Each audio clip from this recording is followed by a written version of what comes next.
क्या हो अगर किसी देश की पूरी कहानी, उसकी तरक्की, उसके बदलाव, सब कुछ उसकी जमीन में ही लिखा हो। आज हम भारत की मिट्टी में दबी एक ऐसी ही कहानी को समझने की कोशिश करेंगे और देखेंगे कि कैसे जमीन के बदलते चेहरे ने एक पूरे राष्ट्र की किस्मत को शक्ल दी है। ये तस्वीर देखिए, शांत, स्थिर, जैसे वक्त ठहर गया हो। ग्रामीण भारत की एक बहुत ही आम सी झलक। लेकिन क्या सच में सब कुछ इतना ही शांत है?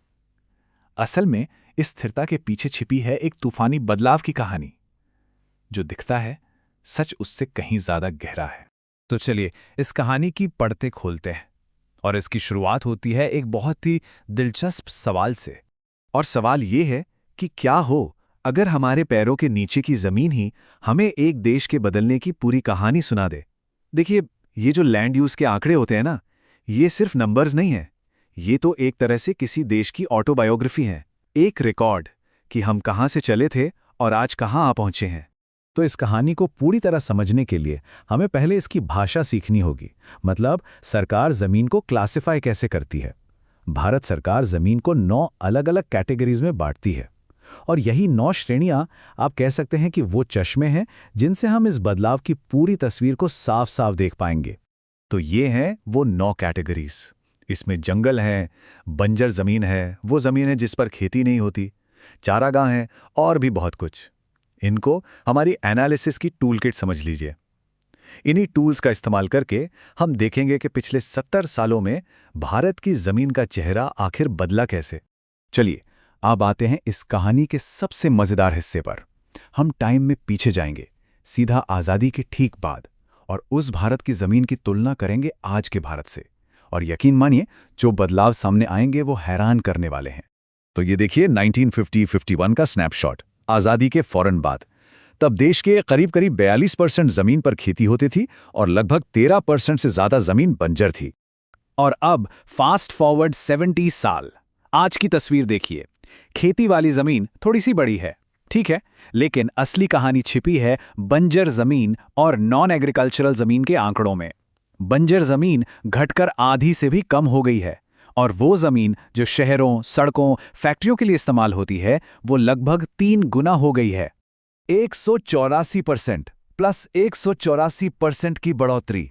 सोचिए जरा, ये सिर्फ एक नंबर नहीं है, ये कहानी है हमारे फैलते शहरों की, नई नई बनती सड़कों की और बड़ी बड़ी इंडस्ट्रीज की। ये जमीन पर उतरा हुआ शहरीकरण और औद्योगिकरण है, बिल्कुल साफ साफ। और सिक्के का दूसरा पहलू भी देखिए, बंजर जमीन में 60% की कमी, -60%। ये भी अपने आप में एक बहुत बड़ी कहानी है। ये दिखाता है कि कैसे टेक्नोलॉजी और डेवलपमेंट ने उस जमीन को भी काम का बना दिया, जिसे कभी हम बेकार मानकर छोड़ देते थे। अच्छा, पर सवाल यह है कि ये सब बदलाव हुए क्यों? इनके पीछे 3 बड़े इकोनॉमिक ड्राइवर्स काम कर रहे थे। पहला, सीधी सी बात है, हमारी इकोनॉमी और आबादी दोनों बढ़ी तो जमीन पर प्रेशर बढ़ा। दूसरा, हमारी इकोनॉमी का फोकस खेती से शिफ्ट होकर इंडस्ट्री और सर्विसेज पर आ गया। और तीसरा, जीडीपी में खेती का हिस्सा तो घट गया, पर खेती पर डिपेंडेंट लोगों की संख्या उतनी कम नहीं हुई। पर देखिए, ये बड़े बड़े आंकड़े ना पूरी कहानी नहीं बताते। हर कहानी का एक इंसानी पहलू भी होता है। ये जो बदलाव हुए, इनका असर सब पर एक जैसा नहीं पड़ा। तो चलिए अब जरा जमीन पर उतर कर देखते हैं कि इन बदलावों ने आम लोगों, खासकर गांव में रहने वालों की जिंदगी को कैसे बदला। और यहीं पर एक बहुत जरूरी कॉन्सेप्ट आता है, कॉमन प्रॉपर्टी रिसोर्सेज या CPRS का। अब ये क्या है? सिंपल भाषा में ये वो सरकारी जमीनें हैं, जैसे गांव के चारागाह या सामुदायिक जंगल, जिन पर किसी एक इंसान का हक नहीं होता, बल्कि पूरा समुदाय इसे इस्तेमाल कर सकता है। ये जमीनें सच पूछिए तो ग्रामीण जीवन की रीढ़ की हड्डियां हैं। यहीं से जानवरों को चारा मिलता है, घरों में चूल्हा जलाने के लिए लकड़ी मिलती है, फल, मेवे, जड़ी बूटियां, न जाने क्या क्या मिलता है। ये अनगिनत परिवारों के लिए जिंदा रहने का जरिया है। तो सोचिए, इन साझा जमीनों पर सबसे ज्यादा कौन निर्भर होगा?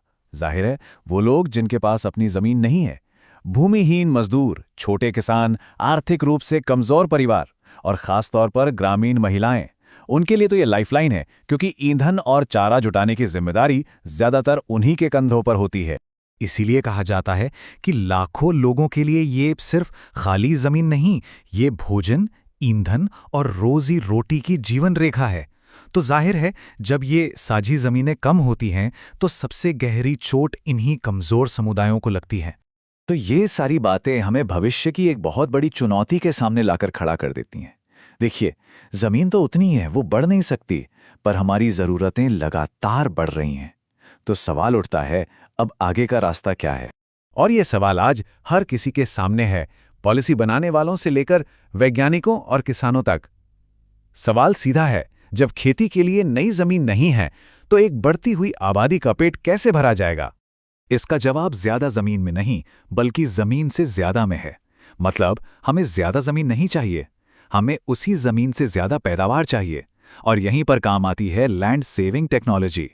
अब ये करने के मोटे तौर पर दो रास्ते हैं। पहला है प्रोडक्टिविटी बढ़ाना, मतलब 1 एकड़ जमीन से जितनी फसल आज निकल रही है उससे ज्यादा निकालना, जैसे बेहतर बीजों से या नई टेक्नोलॉजी से। दूसरा तरीका है इंटेंसिटी बढ़ाना, मतलब एक ही खेत पर साल में 1 के बजाय 2 या 3 फसलें लेना। और मजे की बात यह है कि जब इंटेंसिटी बढ़ती है तो लेबर की जरूरत भी बढ़ती है, जिससे गांव में रोजगार भी पैदा होता है। तो हमने देखा कि भारत की कहानी सच में उसकी जमीन पर ही लिखी है। आर्थिक तरक्की से लेकर सामाजिक चुनौतियों तक सब कुछ।